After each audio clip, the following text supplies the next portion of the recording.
Jonathan Lee Riches investigates. I got some new information in the Moscow, Idaho, Bryan Kohberger case. Listen up, everyone. The Bryan Kohberger defense team is sending their own investigators back to the 1122 King Road home. Yes, they're going. Very, very soon, they will be back at the Moscow, Idaho home. Sources have told me. I put out a tweet about this, too. Breaking,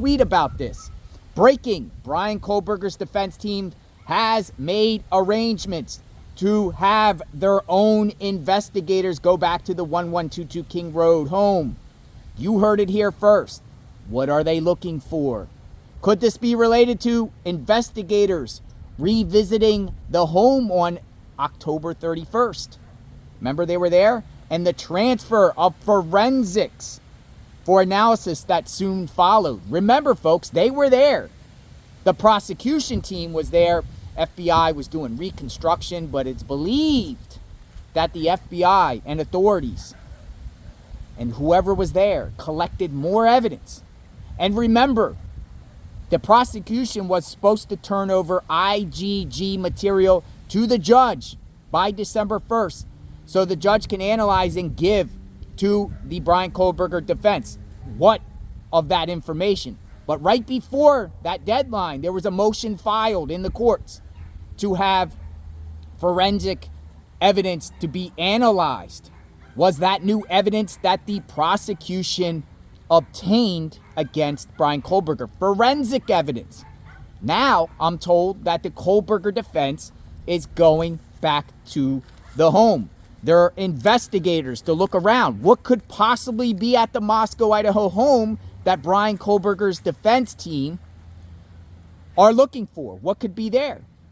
Investigators. Are we talking about Richard Battanti? Remember we heard that name, Richard Battanti? He works for the Bryan Kohberger defense. He is a former police officer, also investigator for Boeing.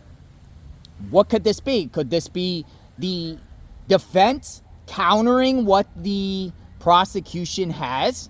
Or could this be some new theory and speculation that the defense has to help Bryan Kohberger in his case? Bryan Kohberger waived his right to a speedy trial. And I speculated on JLR Investigates that this waiving of speedy trial rights could hurt Bryan Kohberger because the prosecution has more time to build a deeper case against him, a more elaborate case, get more evidence. And I believe that they possibly could have more evidence, or because we've been seeing a lot of these sealed supplemental requests for discovery. We're on our 10th supplemental request for discovery, folks.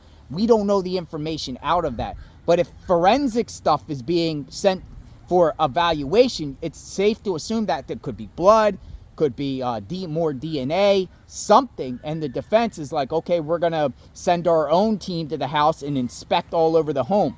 Now imagine, folks, if they would have torn down that King Road address. The victims' families were working to get that not done, right? They planned to demolish the home. So actually, maybe the victims' families just saved the day if the prosecution found more evidence inside that home after the fact, and now the defense wants to go back to that home. Will whatever they collect, if they collect anything, the defense, or whatever they gather, whatnot, will the prosecution counter that again and go back to the 1122 King Road, like a cat and mouse game in this case? But you heard it first on JLR Investigates. The defense team investigators will, maybe the defense team too, but at least I know the defense team investigators plan to go back to that home. Subscribe to my channel, like, hit the notification button. I get the goods. This is the go-to channel with the Bryan Kohberger case. Let me know what you think.